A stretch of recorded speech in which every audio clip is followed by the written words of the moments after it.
Bueno, acá estamos, cargando en horario, así terminamos y nos podemos abocar a otras cosas. A ver, ¿está el volumen bien? Bien, se está grabando, se está grabando. Vamos a compartir pantalla, pero... Bien. Acá vieron que hay una posibilidad que es levantar la manito. A ver, ¿quién leyó? A ver las manitos que aparecen acá en el chat. Voy viendo dos. Valentina, Dafne. Mm, mm. Algunos por ahí no le anda bien o no han leído, que es lo más probable tal vez. Algunas caras raras ahí. Dos manitos tengo levantadas. Qué pobreza. Yo leí pero no pude, dice Leo. Ah, todo, está bien, está bien. ¿Cuál es la pregunta? Dice Angélica, si leyeron lo que había que leer como tarea, para que tenga un poco de sentido lo que vayamos avanzando. Eh, sé de qué se trata. Bueno, bien, para empezar, Leo, estamos bien. Bueno, básicamente, nosotros no somos de trabajar mucho.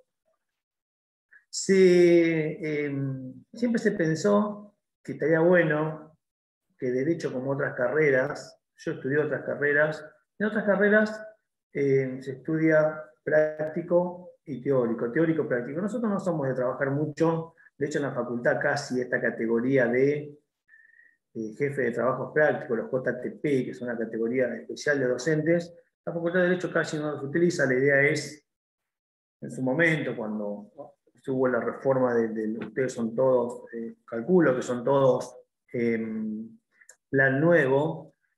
Con el plan nuevo la idea era comenzar a trabajar un poco más la práctica, y la verdad que estaría bueno, y se está trabajando en esta idea de que haya más prácticos.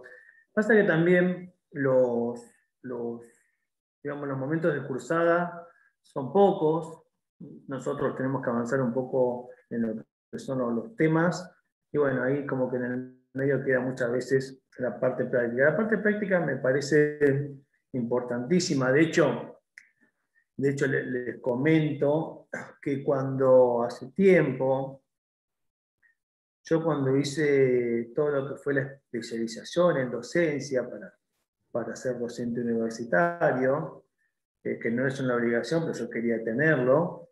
Eh, el trabajo final de la tesis mía en aquel momento sobre esa carrera fue las prácticas en la Facultad de Derecho de la Universidad de Mar del Plata.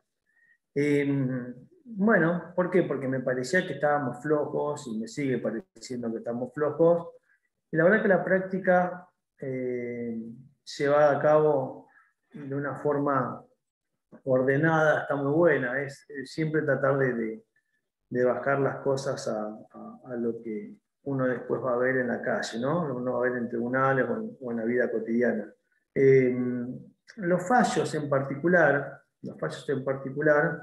a mí siempre me parecen que suman y me parecen que es como un relato, un pequeño cuento de una situación, y a veces de esa situación uno empieza a entender un poco lo que leyó. Eh, que más me parece que es la mejor manera de comprender lo que estamos leyendo, ¿no? De comprender bien. ¿Por qué? Porque los fallos por lo general, en este caso es bastante sencillo, no es complejo, traté de que no sea amplio, tengo varios ahí, pero me parecía que podemos trabajar en este. Los fallos tienen considerando, los fallos tienen conclusiones, los fallos tienen comparaciones, ¿sí? En esto de que muchas veces se pide comparar, los fallos tienen comparaciones, los fallos tienen doctrina, los fallos tienen jurisprudencia, los fallos tienen la opinión de los autores, en cuanto a estos tienen las comparaciones con otros fallos de otros lugares. Entonces, es como ver digamos, como que me lleven a mí, si estoy estudiando medicina, a ver un trabajo en particular de medicina, como si estoy estudiando ingeniería, ir a una obra en particular y ver cómo funciona. Esas pequeñas cosas que no vemos en la teoría, donde es leer y uno tratar de explicar lo que conoce. Entonces, siempre suma, esperemos que la práctica en la Facultad de Derecho sea materia de crecimiento, ¿no? Materia de crecimiento para completar el campo de estudio. Se está trabajando, y ojalá que podamos hacerlo. Yo me acuerdo también una cosa en su momento que me preocupó mucho, y la primera vez que iban a cambiar cuando aparece el programa, este nuevo con el que uno trabaja ahora, programa de estudio, yo me acuerdo que me lo presentan porque como no había, era el único trabajo que había en la Facultad de Derecho o específico de la Facultad de Derecho con respecto a las prácticas de la Facultad de Derecho como preocupación. Entonces, bueno, en su momento fui consultado con respecto al programa, porque de las prácticas yo en ese trabajo final debía insertarlo dentro de lo que es un programa. Y también me acuerdo cuando lo vi, cuestión que yo ahora me encanta que haya aparecido, yo me quejé de la metodología. Dije, no hay ninguna materia que nos dé metodología, porque metodología, habiéndola yo estudiado en otras carreras, me parecía que es fundamental, porque nosotros somos personas que vamos a discutir, nosotros somos personas que vamos a tener que exponer, personas que vamos a tener que debatir, y para muchas de esas cuestiones, la metodología me acomoda. ¿Sí? La metodología me acomoda. Miren, una vez veía en la tele una discusión de dos personas que yo quiero muchísimo, respeto mucho. Uno era el Negro Dolina y otro era Enrique Pinti. ¿Sí? Discutiendo sobre unas computadoras que habían llegado a Salta en un lugar donde no había luz. Entonces comenzó toda la discusión con respecto a la falta de criterio, decía uno, Pinti, como para llevar computadoras a un lugar donde no hay luz, entonces esto y aquello, y el otro decía, bueno, pero tienen que llegar. Hasta que en un momento uno dice, bueno, pero tenemos que discutir si las computadoras están bien o están mal. Después, no hay que mezclar los temas, porque que llegue a un lugar donde no hay luz es un tema de gestión. ¿Sí? Alguien hizo llegar computadoras a un lugar donde iban a poder ser utilizadas. Pero entonces estamos cambiando ahí la discusión, porque la discusión, si la llevamos para ese lado, es un tema de gestión. Pero no discutamos gestión, porque las gestiones pueden tener muchos idas y vueltas y mucha gente que gestiona mal y gente que gestiona bien. Discutamos si esta política en particular está correcta. Y me parece que eso es la idea de la metodología, y que nosotros, en el derecho, porque vamos a ver que también pasan los fallos, como que dice, usted no centró bien el pedido que vamos a ver acá ahora. Usted no supo explicar bien lo que quería, o no leyó bien, porque hay algunas partes que pareciera que dicen las partes, mire, usted no leyó correctamente lo que tenía que leer para hacer estos pedidos. Entonces la metodología me acomoda. Hoy vemos la radio, la tele, en la calle, con los amigos, con los parientes que uno tiene una charla, y dice, no, pero a mí me parece que tal cosa. Y bueno, pero sí, los Panama Papers de Macri, y las carteras de Cristina, y ¿qué tiene que ver? ¿Sí? Se va a la discusión para cualquier lado. No sé si a ustedes les pasa que eso es lo que uno a veces reclama de las discusiones. Ojalá hubiese discusiones de más altura. Ojalá hubiese discusiones donde no estemos 10 personas gritando y cada uno enseguida con chicanas o cada uno enseguida del otro lado tratando de hacer las falacias, ¿no? Entonces la primera falacia que ahí aparece en una discusión es, y bueno, pero si él robó, y no, pero y ella también, y no, pero si él hizo... Y se fue de tema, el tema se desvirtuó. La metodología te acomoda. Pues si vamos a discutir de esto, después si queremos discutir si los políticos son ladrones o no, lo discutimos. Y cada uno argumente lo que le parezca. Pero ahora estamos discutiendo sobre si este plan en particular está bien o está mal.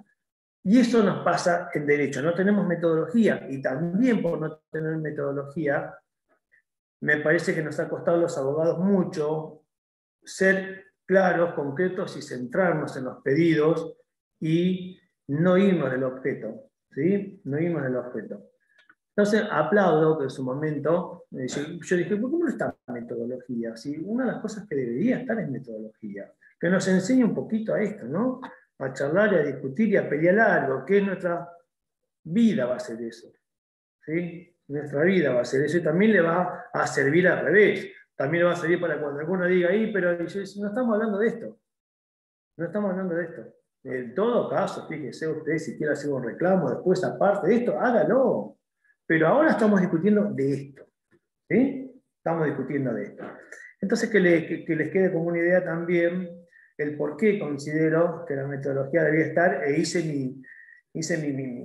mis aportes en su momento diciendo, tiene que estar, tiene que estar, tiene que estar. Y la práctica, ojalá también la podamos ir llevando adelante. Así que bueno, vamos a repasar un poquito. Que Natalia no se siente bien. Bueno, después las clases quedan grabadas, así que esa es una de las pocas ventajas que yo le veo a esta nueva normalidad, pero la verdad que está buena que uno por ahí se compone. Otra compañera también me escribió que está pasando por COVID. Ya les digo, hoy charlamos, seguramente ustedes estarán al tanto. Keila, ¿sí? También está con un tema ahí de salud. Bien, bueno, vamos a presentar el caso y vamos a trabajar con las manitos que se levantaron y con alguna... Tengan el fallo a mano, porque la idea de cuando uno trabaja en la práctica es, si estamos en la facultad, ir leyéndolo, armar un grupo, trabajarlo, repartir un poco las situaciones, usted aquello, usted las conclusiones. Entonces siempre está bueno tenerlo a mano, aunque sea que lo tengan en formato, si para escucharme a mí igual, por más que esté el texto adelante, lo pueden ver. Y vamos a comenzar a tratar de acá sí ya comienzan ustedes, a tratar de ir contestando estas preguntas, a ver si lograron visualizar y sobre todo enfocar, ¿sí? Que es lo que les comentaba recién. Vamos acá. Yo este PowerPoint ya la tengo con todas las respuestas que van a ir apareciendo a medida que las vayamos viendo y después también se los dejo cargados. Bien. ¿Cuál es la materia de juicio? Donde recién empieza. ¿Qué se reclama?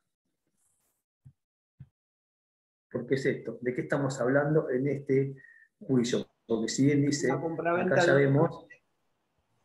¿Cómo? ¿Es una compraventa de un inmueble?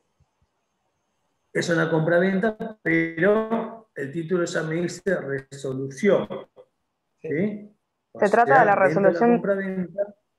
Se trata de la resolución del contrato y si corresponden o no los daños y perjuicios que declaró la autora.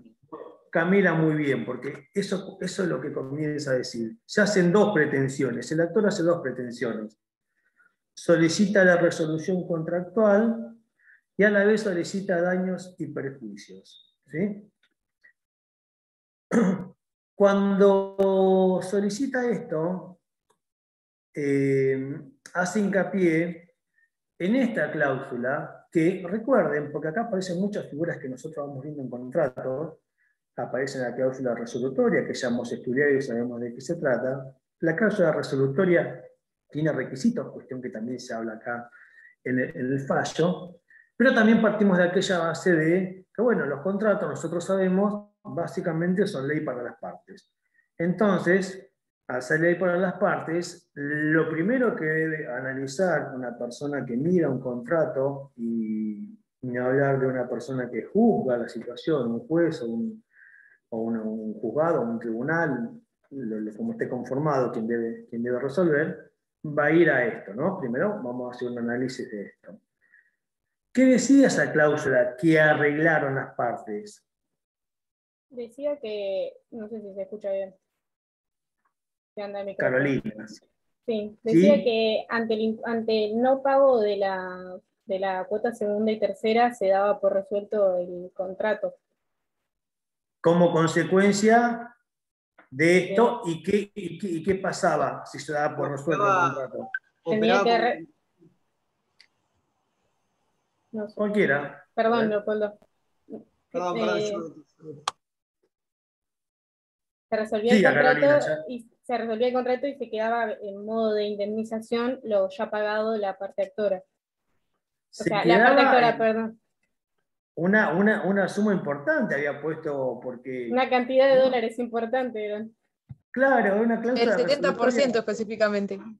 Bastante. Sí, pero ya eran como $60.000, no, perdón. 70,5,6, después vamos a ver cuándo hacemos. Un numerito. Ahí ya empiezan a jugar otras cuestiones. ¿Sí? Después vamos a ver que aparece la figura del abuso del derecho, vamos a ver que aparece la figura también acá de la buena fe, que siempre está, como dijimos, la buena fe es una cosa que corta todos los actos jurídicos, le pasa por la media a todos, tiene que pasar ese filtro primero, los actos jurídicos, y después vamos a analizar todo lo demás que un acto jurídico me pide, pero en principio la buena fe va a estar acá. Entonces el contrato en esa cláusula establecía esto. Ya, digamos, ya partimos de un piso complejo, pero bueno, un piso complejo, pero estamos analizando si corresponde o no. En principio, decimos que esto es ley para las partes, ¿sí? Entonces el juez va a decir, bueno, pero eso acordaron, puede partir tranquilamente de ahí, ¿sí? Y si la otra parte, nos vamos a centrar, si la otra parte no dice, acá lo que hay es una figura de abuso, no puede el juez después resolver sobre esa figura, porque ustedes, cuando vayan viendo procesal, y en algunos temas seguramente ya lo habrán visto, después no puede resolver lo que se llama ultrapetita, que ultrapetita es resolver más allá de lo que las partes pidieron. Porque si resuelve más allá de lo que las partes piden, va a estar en juego su rol, que es imparcialidad. ¿Sí? Entonces, no puede el juez se va a tener que centrar en lo que las partes le contaron, lo que las partes aportaron. Por más que él después diga, bueno, pero acá me parece no podría hacerlo porque estaría ayudando a alguna de las partes y perdería su rol principal, que es de imparcialidad. ¿Bien? Entonces, uno al momento de pedir y el otro al momento de responder, sabe que ahí se acaba, porque por eso están los plazos para contestar demanda, en el caso de que corresponda hacer un traslado, volver a contestar el traslado. Pero ahí se acabó, ¿sí? Ah, no, cierto que acá podríamos haber puesto, ya está, ¿sí? Ahora el otro día estuve leyendo que capaz que no iba por ese lado. Bien, ya hemos charlado alguna vez, responsabilidad profesional, ¿no? En estos casos siempre hay que tener cuidado con la responsabilidad profesional.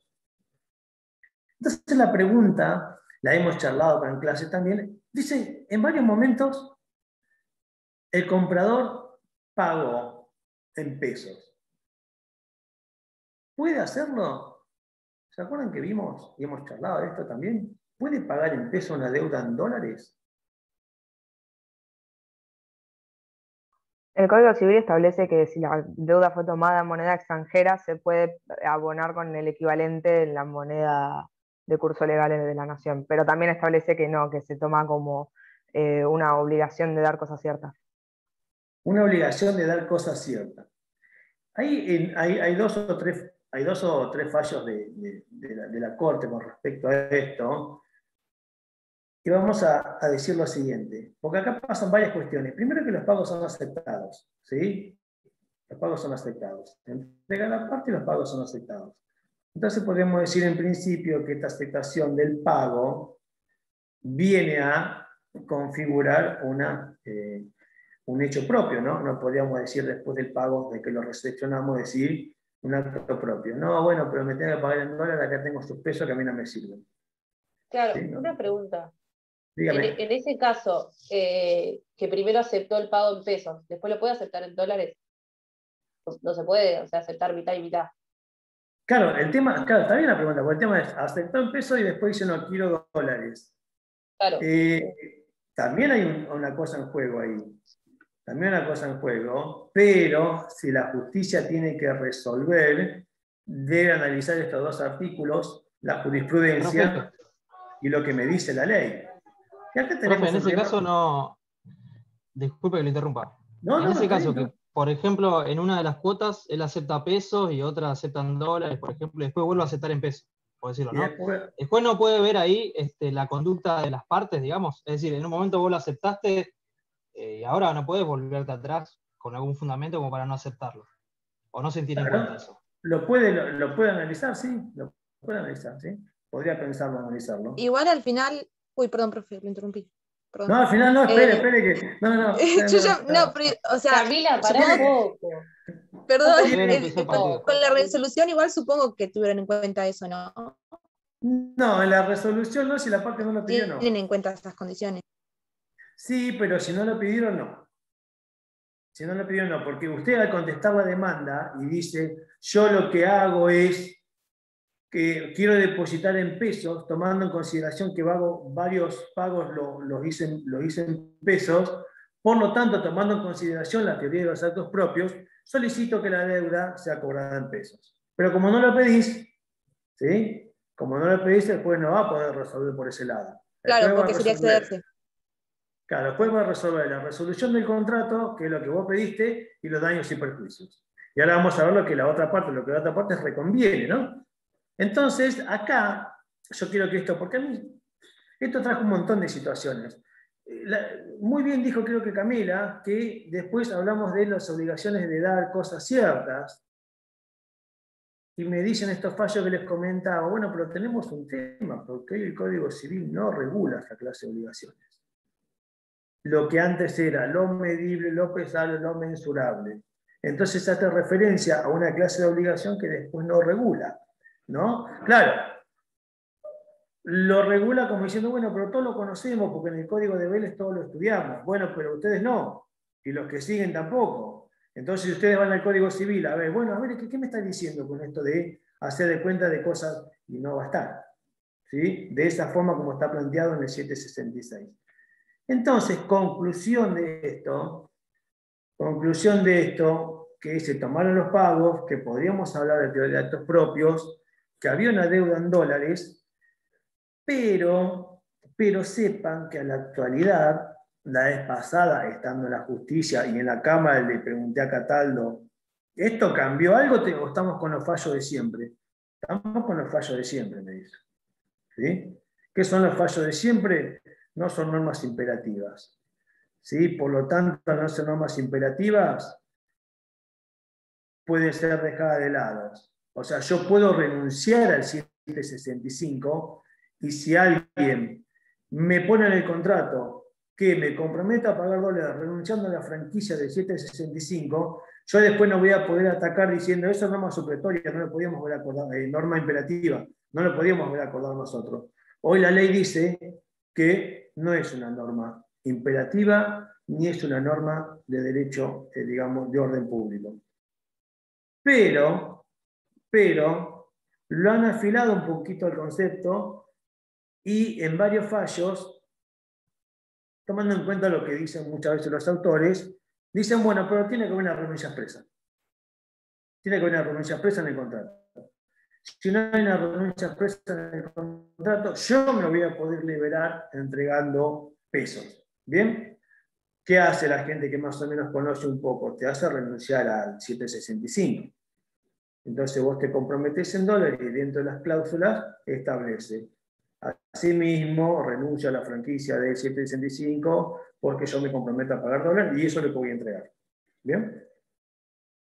Después aparece, porque acá también aparece una cosa que es real, y hoy sigue siendo real, fue real muchos años, desapareció, sigue siendo, que es el cepo. ¿Sí? ¿Qué es el cepo? El cepo de, digamos, no poder conseguir en su momento, sigue siendo igual, $200.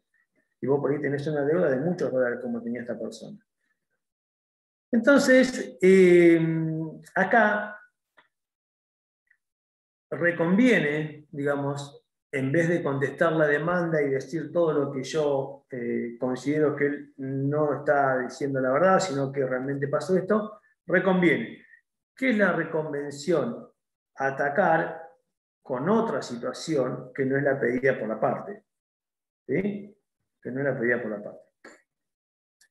Pasaba mucho, y la ley también ahora lo acomodó un poco, pasaba mucho lo siguiente, que eran las famosas situaciones. Yo en un momento había pensado trabajar eso, pero bueno, que era así, para que entiendan la reconvención. Cuando había un comodato, por ejemplo, de una propiedad donde no había un contrato en el medio de locación, pero la locación anteriormente permitía, dentro de las formas, que hasta pueda ser de forma verbal, o permitía, cosa que han desaparecido, permitía que los actos, estas declaraciones tácitas o estos hechos imputables a las partes como una de las formas de manifestar la voluntad, decía que esa también es la manera de aprobar un contrato. Por ejemplo, contrato vencido, no nos acordamos todavía porque sí, porque no, pero mientras tanto, yo te pago los meses igual al último pago que venía haciendo y vos me recibís el pago. La justicia en su momento también entendía que esa es una forma, ¿sí? Esa era una forma válida para la celebración del contrato. Pero eso no está más, ¿sí? Sepan que eso no está más. Hoy establece que es por forma escrita el contrato en sí, y si mañana voy a reconvenir. ¿Qué pasaba? Muchas veces en estos acuerdos verbales o cuestiones que quedaban en el medio, que a veces se postergaban mucho tiempo, como no había contrato, la otra parte decía, no, pero a mí me dijeron que no, que yo no debería pagar porque esa casa no es de él, es de un primo, y empezaban todo esto. Cuando los demandaban por desalojo, y a mí me pasó, cuando recién empezaba, por eso no lo conozco, cuando vos demandabas por desalojo para que te devuelvan la propiedad, reconvenían y te hacían una demanda laboral porque decían que eran cuidadores de la casa. Entonces, en vez de irse, vos le estabas debiendo plata, porque ellos te habían estado cuidando la casa. La justicia después encontró la forma para que no aparezcan estas situaciones y, en pocas palabras, para resumírselo, dice que si yo no hago un reclamo de ese tipo, relación laboral, antes de que a mí me llegue la notificación de la demanda de desalojo, entiende que es chicana. ¿Sí? No dice con esas palabras, pero básicamente con la resolución te da a entender. Ahora viene, no se quejó nunca. Nunca dijo que estaba trabajando. Nunca tuvo un tipo de reclamo. Nunca dijo blanquéeme. Nunca dijo, che, ¿cuál es mi situación en esta casa? Y ahora dice que está. Entonces, hasta antes, hasta la notificación de la demanda. Si en el momento que empieza esto, va y te denuncia laboralmente, sonaste. Para mí sonaste. ¿Sí?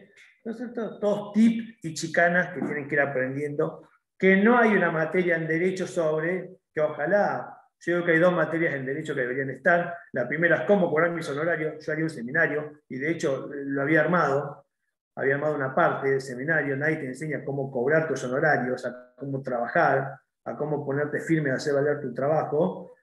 Y otro era consejo, hoy serían tips. Había una materia, quedaría feo, una materia tips del derecho, pero debería haber algo que uno se entere un poco cómo funciona este mundo, porque salís muy crudo a la calle, ¿no?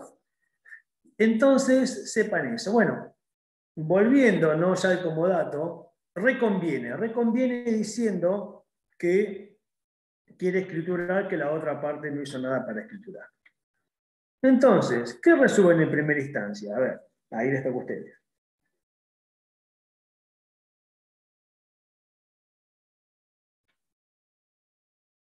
No pueden leer, lo pueden ver, o uno lo haya subrayado, tenga. Cualquiera puede responder. Por lo que pero- más o menos entendí, no dio lugar ni a la demanda ni a la reconvención de la demanda.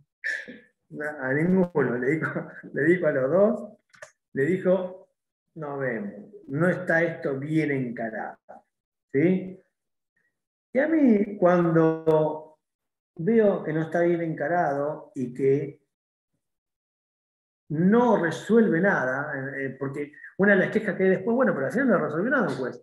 Y recuerden que una de las premisas del derecho es que cuando se presenta una cosa a ser juzgado, el juez no puede, bajo, dice la ley, el desconocimiento, esto o aquello, no resolver. ¿Sí? Acá sí resolvió. En sí no resolvió nada de lo que las partes pedían, pero sí resuelve diciendo no. No. ¿Y por qué? Porque desestima toda la resolución, desestima todo lo que se pidió. Esta es una parte importante.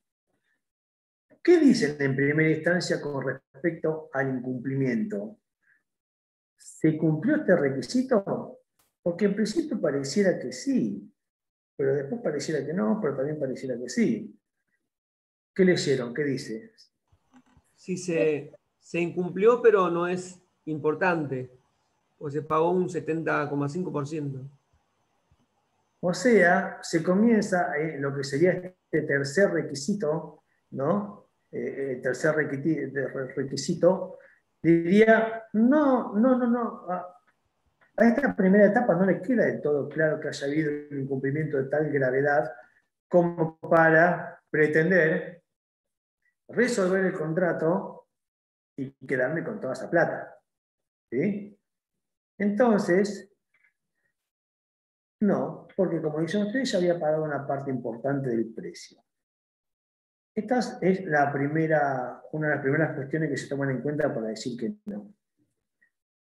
Acá, la imprevisión que nosotros ya vimos, o el cepo cambiario, ¿tuvo injerencia en la decisión de primera instancia? A ver si se dieron cuenta bien. No, al porque el final cepa se fue resolvió puesto luego. Uy, perdón, eso iba a decir, es lo No mismo. pasó. Bien, entonces, porque tampoco la justicia es tonta. No cualquier argumento que uno, yo que había cepo. No, se va a tomar el trabajo y vieron que por 15 días nada más le dice, a usted se le vencía el 15 de mayo la última cuota y el cepo fueron 15 días después. Por lo tanto, no es una excusa. Por eso que a la contraparte le dice que tampoco estaría cumpliendo o tampoco habría dado muestras de cumplimiento pretendiendo que la culpa la tenga la otra parte. Bien, 15 de mayo y 6 de julio, no, un poco más, un mes y medio. Entonces dice, no, esto acá no camina. ¿Por qué no prospera? Volvemos, ¿por qué no prospera el reclamo de daños y perjuicios? Ya vimos que no prospera la primera parte, que es quiero resolver el contrato y quedarme con la plata. Ya dijeron que no. Pero Eso le no dicen, prospera porque es en base eso no prospera porque es en base al incumplimiento principal. De hecho, después creo que es en la segunda resolución, pero dice que en realidad está relacionado. Si yo te estoy rechazando el incumplimiento, porque estamos diciendo que no fue grave, no puedes estar reclamando también daños y perjuicios, porque una cosa lleva a la otra. bien, porque tiene que haber una identidad en la resolución. Entonces, para que prospere una acción, primero tiene que resolver la acción principal, porque ya no tiene sentido. Y esto es un principio del derecho, ¿sí? Básicamente dice, todo lo accesorio corre la suerte de lo principal. Esto es un principio de derecho. Entonces, esto que era un accesorio, resolución contractual con cláusula resolutoria a mi favor, más daños y perjuicios. ¿Cómo le fue a la primera? Me fue mal. Entonces, como consecuencia de esta regla de que lo accesorio sigue la suerte de lo principal, no podría haber prosperado, ¿no? No podía haber prosperado. Bien. Tenía un poco ahí tirado el chat, pero está bien, vamos. Ahí estoy viendo, estamos bien. Seguimos, hasta acá, nada. Cada uno, nada. Ahora, ¿qué pasa con la reconvención? Porque tampoco, ¿no? ¿Y qué le dicen ahí? No, la reconvención no.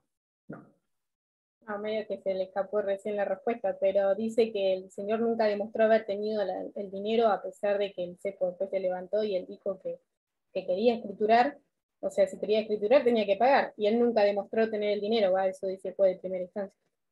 Nunca demostró contar con la plata, ¿no? Claro. Nunca demostró contar Yo con una nunca dijo cuándo nos vemos, cuándo nos sentamos, cuándo escrituramos, ya tengo lo podría haber tuyo. pagado, Y ahí ¿Cómo? Leo puso un plan de pago. o podría haber pagado en consignación, ¿cómo se llama? Sí, No, la consignación que después aparece, la consignación es una figura que se utiliza mucho, pero se utiliza en un proceso judicial. Entonces, vos no podés consignar, salvo que de alguna forma hayan acordado una consignación diferente, que por lo general no se acuerda, yo puedo acordar la consignación en la escribanía. ¿Sí? Puedo decir que yo puedo consignar ahí. Pero si no está acordado, la consignación va a ser siempre judicial. Pasa hoy mucho con los graves problemas que existen, porque la verdad que son graves, muchas veces con las expensas. Y muchas veces con las expensas pasa lo siguiente. Pasa que suben de un momento a otro mucho, situaciones de jubilados, pensionados y demás, se le hace complicado muchas veces afrontar esta suba de las expensas. Subas que a veces son muy fuertes. ¿Por qué? Porque tenés la suba de la inflación, más la suba que puede aparecer normalmente en eso, más, por ejemplo, un gasto extraordinario porque pusieron cámaras de seguridad en todos lados, porque el edificio necesitaba, porque los demás dijeron que nos hace falta. Entonces, viste, vos venías pagando 4.000 pesos y te viene una expensa de 18.000. ¿Y cómo lo pagás? Entonces, no puede pagar. Y dice, bueno, pero yo puedo pagar una parte, y no te toman la parte. Al otro mes ya debe los 18 con intereses, más las nuevas. Y se comienza a hacer el que no podía pagar 18 no puede pagar 25 la que viene, y no puede pagar 33 dentro de 3 meses, y no puede pagar 48 en 5 meses. Que pasa mucho con los alquileres también. Cuando empezás a tener problemas con alquileres, es raro que el que no te paga 4 meses venga al quinto y pague todo. No es lo más común. Lo más común es que, bueno, veamos qué pasa y va para adelante. En esas situaciones, muchas veces, por lo menos tenés que pagar, yo siempre aconsejo, pagar lo nuevo, ¿sí? Dice, no, yo no te puedo pagarlo y aceptarlo de ahora porque vos me debes plata. Bueno, pero eso aparte, yo lo que estoy obligado a pagar todos los meses tanta plata. Muchas veces no se hace porque no cobrarte se hace un choclo grande, que terminan en juicios que van contra esa propiedad, ¿sí? Hay una cosa toda armada para muchas veces hasta quedarse con departamento de propiedad. Esto es así. Entonces, decís, bueno, pero se me sigue haciendo, no me quieren tomar, yo le quiero llevar 30.000 pesos, quiero llevar un acuerdo, y no les interesa, te dicen. Y es verdad, muchas veces no les interesa. El interés que hay muchas veces es que la deuda se siga. Entonces vos ahí haces tu reclamo por las expensas, por demás, y consignás, ¿sí? Eso es una forma, o los casos, digamos, que uno puede ver, donde sí, anda a consignar, porque si no después cada vez vas a tener más, por lo menos deja plata, porque ellos no te la van a tomar, está claro. Yo ya me ha tocado ver que, no, pero nosotros, no, nos debe esta plata, más los intereses, son 250.000 pesos, nada. Bueno, se pone bravo, ¿sí? Y se van a cruzar, o habrán escuchado, o habrán visto situaciones como esta. Entonces, como dijo la compañera recién, Carolina creo, sí, nada. Y le dijeron que lo de CEPO no era así, le dijeron que no era, digamos, un motivo válido, porque primero nunca había demostrado tener más plata, y segundo que lo de CEPO tampoco para ese momento en particular estaba. Claramente no le gustó a nadie la sentencia y fue apelada. ¿Bien? No le gustó al que quería quedarse con la plata que le devuelvan la propiedad, y tampoco le gustó al que dijo, bueno, pero yo quiero pagar y escriturar, porque siempre quise pagar. Lo que pasa es que se me complicó. Eso no, ninguno de los dos, dijo primera instancia. ¿Sí? Entonces, la segunda instancia, y acá algo Leopoldo mencionó, que era que toman en cuenta esta idea del incumplimiento. ¿Y qué me dice la segunda instancia con respecto al incumplimiento y a esta mensura, o al tamaño, o a la fuerza que tiene que tener el incumplimiento? Algo nos dice ahí. Que no era un incumplimiento grave porque ya se había abonado el 70,5% del total a pagar. Sí, pero hace como una pequeña clasificación en el fallo. Y nos dice, hay ciertos incumplimientos y ciertos incumplimientos. Claro, que esto fue como una falta de cumplimiento más que un incumplimiento en sí. más que un incumplimiento que llevaría a una resolución del contrato. No es importante en realidad, ¿no? Bien, bien, bien. Claro, ahí es cuando dice no todo incumplimiento, no toda falta de cumplimiento es incumplimiento, y bueno, de otra forma también más rebuscada, pero es eso. Exacto. Entonces, también saber para ustedes que no todo incumplimiento es un incumplimiento en el sentido de la resolución, ¿no? Hay que ver, entonces, siempre mensurar el cumplimiento, siempre ponerlo. Y como cualquier proceso legal, uno comete muchos errores cuando no encasilla, y muchas veces te va a pasar que te diga, no, esto es un incumplimiento contractual, pero la forma es, porque ahora vamos a ver, comete un error grande, la persona acá, el demandante, en este caso sería el abogado, ¿no? Porque lo más probable es que la parte haya hecho lo que el abogado le mandó a hacer. Si bien todo incumplimiento se pone una falta, no toda falta de cumplimiento es un incumplimiento resolutorio. Bien, esta es la idea que recién se nombraba. Pero dice esta segunda instancia, el primer voto, porque después los demás un poco se suman. ¿Por qué le da identidad a la cláusula quinta?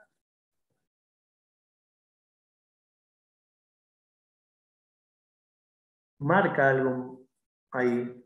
Ay, perdón, pensé que estaba hablando y no estaba hablando. Sí, que la cláusula quinta Veía que yo hablaba sola, pero no capaz que estaba. hablaba con alguien de la compu allá, porque a veces uno también ve que se enseña así y vos le preguntás, ¿no? Dice, No, los que están alrededor no entienden nada de lo que estoy hablando, así que no. claro. En la cláusula quinta decía que el comprador, porque la actora, en este caso la vendedora, sí decía que el comprador no había efectuado la escrituración y todos los trámites previos a la escrituración. Pero en realidad, en la cláusula quinta, lo único que decía era que el comprador se hacía cargo de los gastos de escrituración, de todos los gastos de los informes de dominio, de los trámites, pero no de llevar adelante todos esos trámites. Y además, como dice el juez de cámara, ella tampoco llevó la documentación para que se empiece o tampoco puso un plazo para que la escrituración se haga.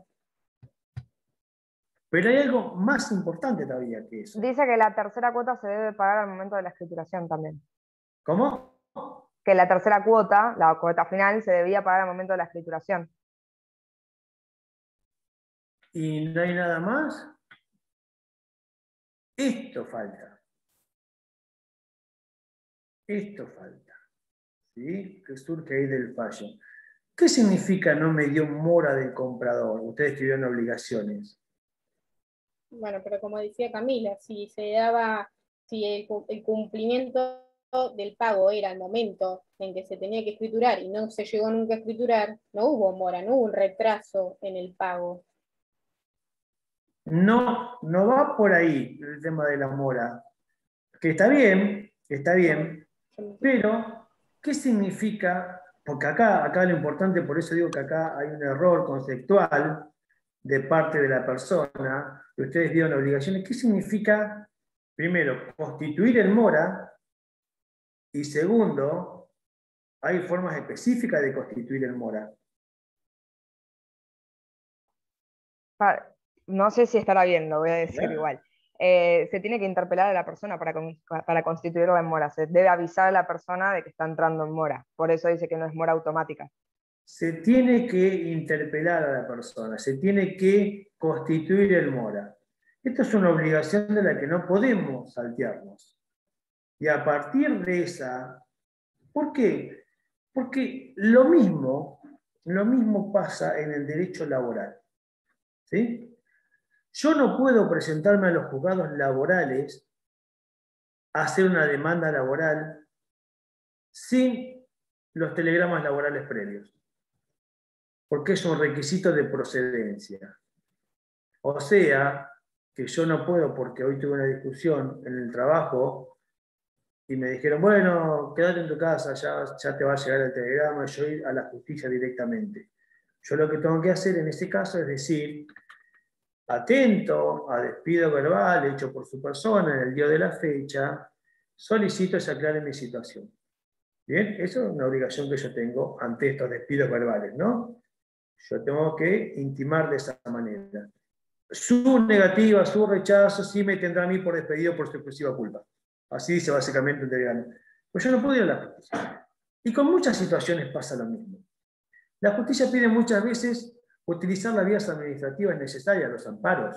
Yo no puedo ir corriendo a hacer un amparo si todavía no probé que el medio administrativo previsto para esa situación no me dio respuesta, porque tampoco va a proceder. En este caso, el juez toma en consideración esta situación y dice, a ver, esta persona en realidad no estaba constituida en mora, entonces en los términos del derecho no estaba incumpliendo una obligación en los términos resolutorios.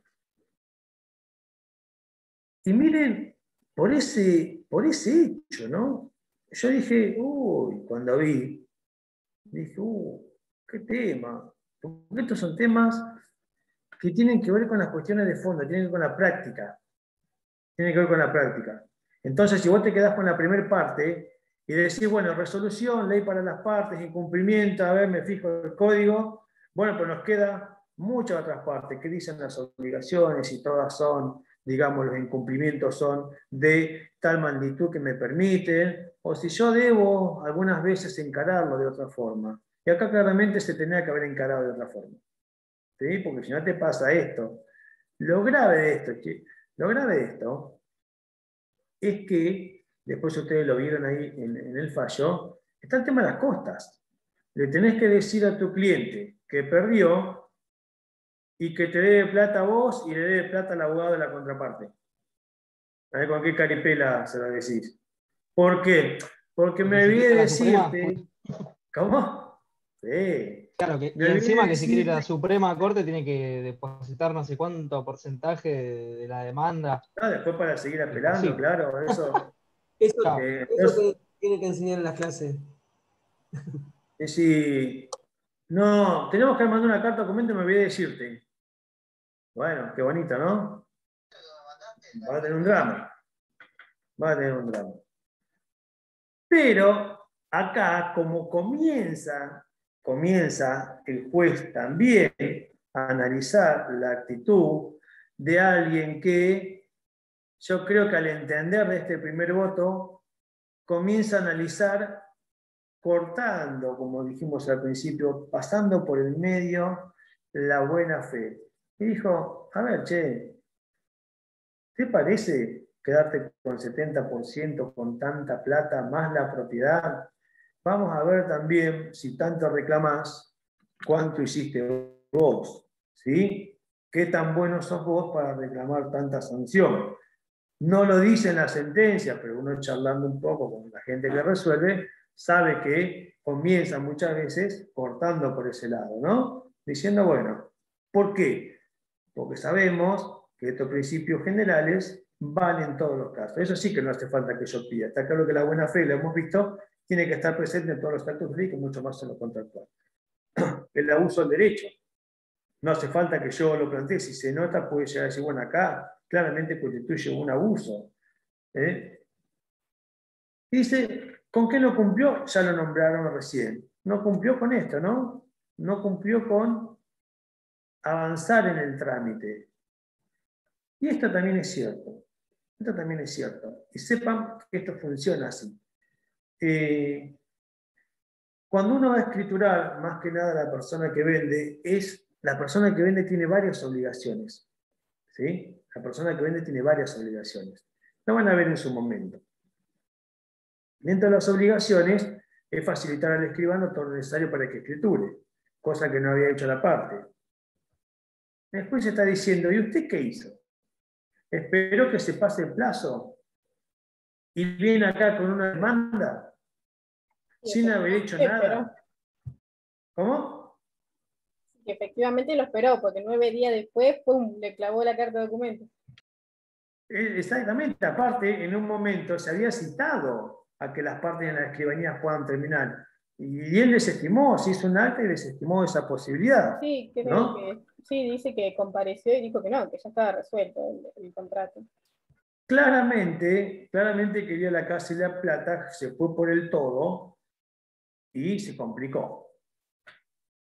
Entonces, continuando con esta idea, te dice que todo lo que tenga que ver con la escrituración se rige por las normas de las obligaciones de hacer. Y en este caso, las cargas son para ambas partes, en este caso en particular de lo que se llama escrituración.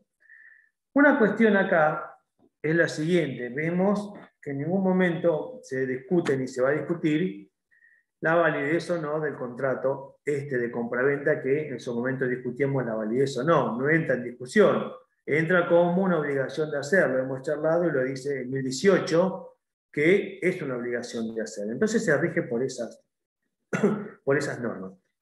Si se repasan los actos cumplidos por el vendedor, va a ver que pese a que había recibido el 70,5% del precio convenido durante el transcurso del año, nada hizo para escriturar. O sea, habiendo tenido ya una gran parte de estos pagos, nunca tal vez especulando con esta idea, ¿sí? Uno puede pensar en esto.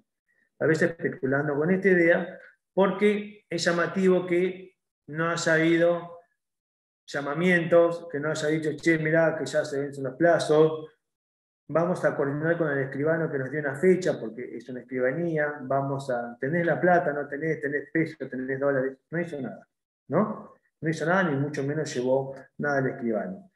Además, profe, ahí decía que el escribano, perdón, ahí decía que el escribano lo había citado para el 12 de octubre. Le había dicho justamente que vaya para firmar los papeles y que dice que hizo caso omiso, directamente lo ignoró. O sea, eso es lo que no solo no hizo, sino que tampoco hizo cuando se le pidió que hiciera. Porque para él ya estaba, ¿cómo se llama? Para él ya estaba vencido. Decía, digamos, bueno, me voy a quedar con todo, dijo, esto va a salir joya, y parece que no caminó, ¿no? Por cómo viene, no caminó. Pues bueno, esto es, cuando uno dice, chicos, lean, esto es el vamos a leer, a ver si, bueno, acá, es decir, todo, ¿no? A leer todo. Es complejo el derecho en lo procesal. Uno se desayuna con estas cosas y es terrible, pero están. A ver si tenemos...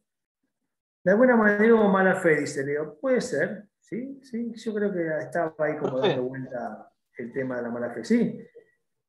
¿No le hubiera convenido a él hacer la venta con una reserva de dominio? Sí, porque al final se quiso quedar con la plata, con la casa, con todo el tipo. Sí, como para asegurarse el pago, ¿no? Eso hubiera sido de buena fe, como diciendo, mirá, yo actué tratando de que las cosas se hagan bien. O sea, pero acá el tipo, la clara intención manifiesta era de quedarse con... Sí, la reserva de dominio vimos que una figura recontra fuerte cuando vimos que es una de las, digamos, digamos, de las garantías más fuertes que puede tener alguien, ¿no? Si te vendo, pero es mío. Si algún día me pagás todo, escrituramos, si no, pero tampoco se hizo, tampoco fue por ese lado, ni hubo esa reserva. Entonces, está bien, esta es una posibilidad que se puede hacer, sabemos que es legal, sabemos que está dentro de la compraventa, por lo cual, bueno, que el otro me la quiera firmar, yo no te firmo eso ni a palo. Pero bueno, pues el otro te lo quiere firmar y está claro, o sea, uno cuando tiene necesidad más de plata, a mí me ha pasado cuando fui... Yo no quise leer las cláusulas de las hipotecas y esas cosas. Y bueno, me quiero en mi casa, después veré. La verdad le digo, como abogado de años, firma acá, señor. Así, un poquito de hoja. Y acá. Bueno, déme la llave, yo tomo un fernet en mi casa. Uno hace a veces eso porque necesita, digamos, la vivienda, o necesita resolverlo, y te pasan estas cosas, ¿sí? Le pasa a la gente. Después estamos nosotros para tratar de resolverlo. Pero puede pasar, como dijo Mariano, hacer una reserva, y si alguien lo firma, está perfecto, es legal, es válido, y así fue lo que acordamos. Y si así fue lo que acordamos dentro de un marco normativo, va a ser muy difícil que después se pueda atacar. Estoy apretando acá porque algunas caras veía, otras no. Ahí, cuando uno pone, eligen todos, ahí está. Bien, nos vamos acercando al final. Pero también le calculé como para una hora, así que sabrán que van a pasar ahí medio rápido. Pero no le calculé bien porque queda una así, está bien. Después dice... Vale, profe, porque nos vamos todos igual. Claro, igual estamos todos en casa, nadie sale corriendo ahora, casi chocando en la esquina porque empezó el partido. En la época de las Copas Libertadores, como un viernes o unos miércoles que yo daba clase, salía y pasaba semáforo rojo, no va a pasar nada de eso. Ahora nos pasamos de habitación o en la compu misma ponemos TV pública. Bien, acá en esto de las obligaciones simultáneas fue lo que charlamos, es que ambas partes tienen que haber colaborado para finalizar el trámite. Y sí hubo una situación de abuso del derecho que en un momento se toma en consideración y el juez la menciona. ¿Qué resuelve? Así ya, ¿qué nos dice la segunda sentencia entonces cuando ya estamos terminando? Y le dijeron, no, pero sí. No es tanto como dijo, pero sí es como dijo la primera instancia, ¿no? Algo así dijo. ¿Qué pasó al final? No da lugar a la demanda, pero sí Nada. establece las costas a cargo de la demandante, de la mujer que había vendido. No, pero nos perdimos una parte. Y antes de las costas. Los daños y perjuicios tampoco los da. Pero la otra parte. ¿Qué otra parte? ¿La obligación de escriturar? Ah, sí, Sí. que Bueno, ahora. Ahora me acordé, ¿no? Que sí, que ahora se tiene que hacer cargo también de eso la parte actora, la demandante. Una cara medio perdidas ahí cuando hablamos de esto. Hay algunos que no han llegado a esa hoja, y yo más o menos por las caras me doy cuenta que hay algunos que dicen, mirá vos que sí, creo que vino por ahí el tema. Veía algunas caras que uno de esos. Me hacía acordar Capusotto cuando señalaba con el dedo este sketch que decía de cantemos una que sepamos todos, ¿se acuerdan?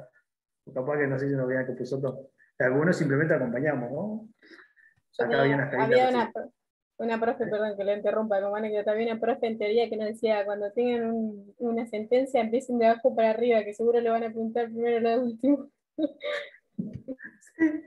Esto es la práctica. Vamos a después hacer una encuesta para que haya una materia que se llame Tips del Derecho, y ahí nosotros vamos a contar toda la historia. A un canal en YouTube.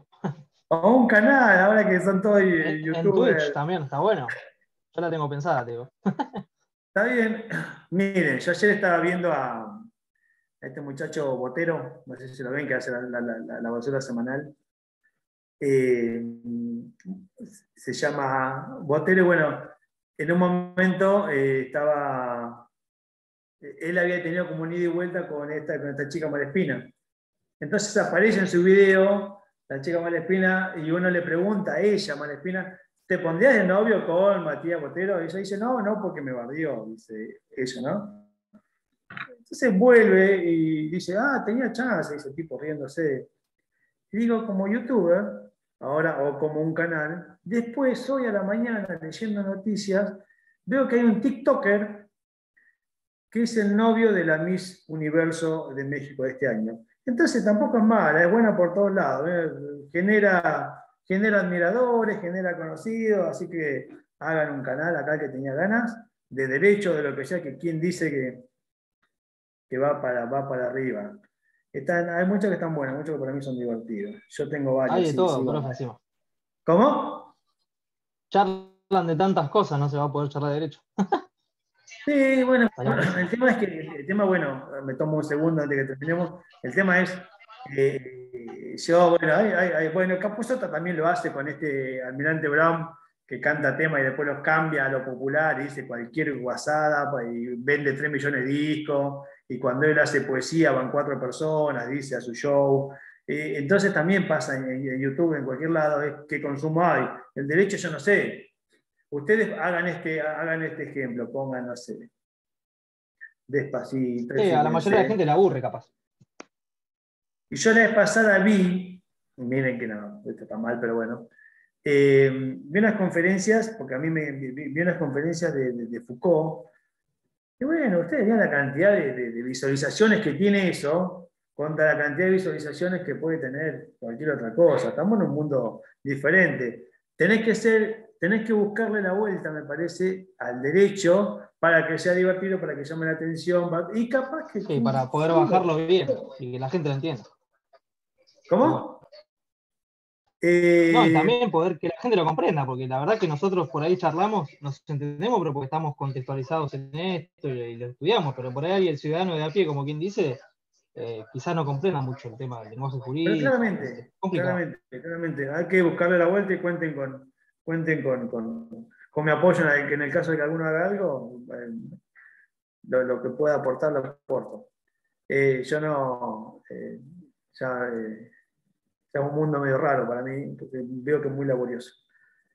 Bien, entonces, terminando, así ya, porque ya se va a cortar internet, ya le dije hoy, ahora resulta que al final de la sentencia pasa que le dicen, y debe $20.000, ¿sí? Sin adición de intereses. De nuevo lo mismo por la famosa carta de documento. Mire qué cara que salió.